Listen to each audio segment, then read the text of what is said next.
Hey, House of Reviews here for a fairly early review, but I've got a bit of time today.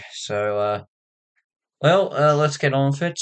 Wicked for Good. Yes, I saw it 2 days ago for its release. And well, I know it sounds a little bit also quick that I'm uploading it very quickly after seeing it, but I figured, I could probably get it done quickly because, I don't know, there's enough for me to get on with. I mean, to get it done quickly. And I had to think back on also my opinions on the first movie. So yeah, but as for what I thought of last year with the first part of the Wicked um,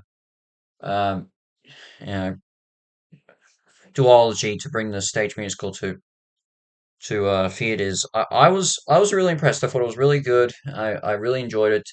I had a little bit of problems with the character of Glinda, which I know is what's meant to be. But I don't know. I somehow a reason I wasn't really a big fan of the character, and even though I thought Ariana Grande was good, um, uh, but uh, but in general, I thought it was fine. I thought it was really good. I really enjoyed it. But along comes the sec. Here we are, the second part, and so far, a lot of people have been saying it's not really that. It's not. It's great, but it's not as good as the first part, which I can sort of see why. But I don't know. I'll give you tell you what I think of at the end. But in general, I honestly do really like what they do here. I mean, in terms of the second part, and obviously, here's the thing: I actually have looked into the original book that the play was based on, and I will say there is a part of me that kind of actually would have liked Stephen Schwartz and John M. Chu to actually reference a bit more of the book with including factors in the film. Like, I mean, as far as I know, if I remember, I know that Alphaba has a son with her with the well with Figaro, I think his name was the prince that she falls in love with, and yeah, I would have liked maybe to them include stuff like that, from the original book that didn't make it into play or the musical, I should say, and just see what they can do with it. It would have been interesting, but I kind of get why they didn't. I mean, but it would have been nice. But in general, a lot of the things you know, basically a lot of everything that was great in the first part is great here. The songs are still great. We get a few original ones here and there. The performances are still good. They keep faithful to the play. The ending is really strong. The ending does make a few. There are a few other differences from the play, especially with the ending or the last scene, I should say. I'm not going to give it away, but if you haven't seen everything, but it's still pretty good. Um, and I'm grateful we get more Jeff Goldblum. I mean, I knew he was going to play more of a part in this version, but yeah, I'm impressed. I suppose one thing I would admit that I would have liked more of with the film, because I know this is, well, unlike the book where she's more relevant, but in the play she really isn't. Dorothy, I kind of would have wanted more of her. Like we do see a lot more of her than we do in the musical, but I don't know. In the book, she actually is the one who discovers the bit of the kid of the big reveal about Elphaba's origins. And I don't know. I kind of like see more of her. I mean, this is what Wicked was based around, The Wizard of Oz. Show us more Dorothy. It would have been great to see, but you can sort of get a bit wishful thinking with that and everything. Um, I suppose my big issue with this film is actually more the start. The first, I think, 20, 30 minutes, or at least till Alpha spots the animals leaving, going to leave Oz because of how bad things have gotten. It just feels so slow. It really does, and I don't really care. I was getting very I was actually starting to get very angry with how slow it took for the opening. I was not impressed with that. But by the time we get to Alphabet deciding she has to take action on her by herself and inspire change, that's when I think things start to pick up. Although I will admit, I don't know, like her sister, who is dubbed the Wicked Witch of the East, I kind of would like more of her. And I mean, with everything that happens in this, especially, you know, she is mainly responsible. This will be a slight spoiler, but if you know the play and you know the story of the Wizard of Oz, you know that the Tin Men was created by the Wicked Witch of the West, which is what happens here. But indirectly, it's the Wicked Witch of the East here that does it. But no, I don't know.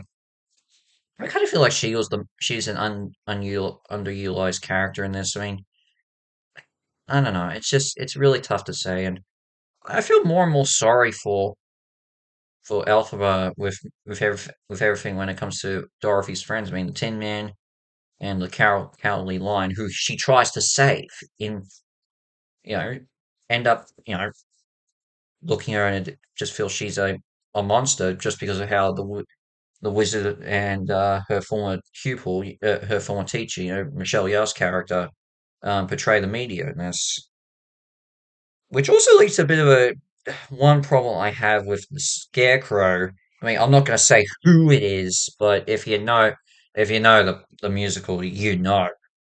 But by the time we get to the end and the wizard gives Dorothy and her friends everything that they want, why doesn't the Scarecrow actually reveal what he knows? I mean, I don't know. Like, I mean, I get why Glinda doesn't say anything about the fact that Alfred was actually trying to was a good person because she makes a promise with her.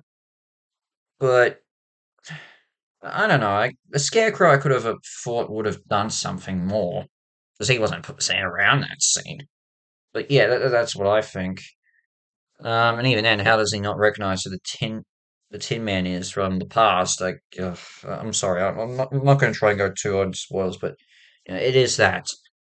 Um, and a bit of a nitpick, the wonderful song, with the Wizard Glinda and Elphaba was the only song I thought was a little bit, well, the only scene I should say that just didn't. It's a good scene. It's a good scene, but I don't know the parallels with what's going on in America with Trump and everything. My gosh, there's Uh, I gotta give credit to Jeff Goldblum.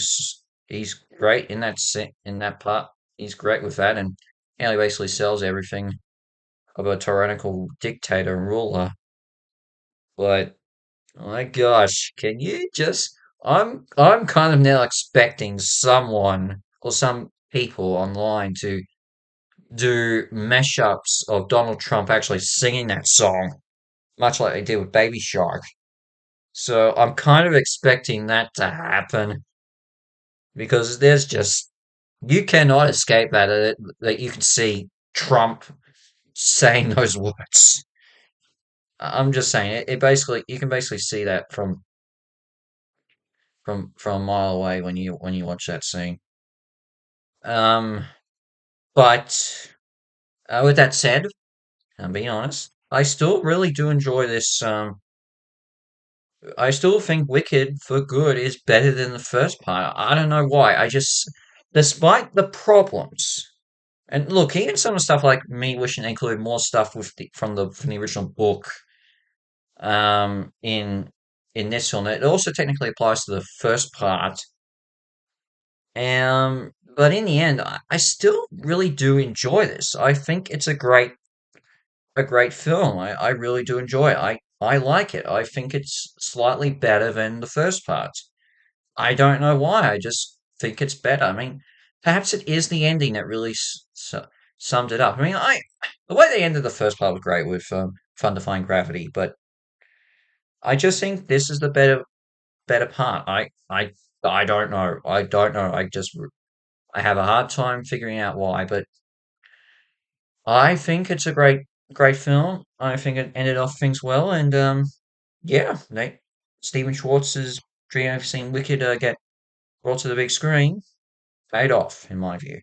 This is an 8.5 out of 10 hat stars from me. Yeah, I have issues, but pretty much anyone can have issues with anything. I'm sure everyone's going to. I can understand why people say this is weaker than the first part. I get it, especially from from the opening, but I have no problems.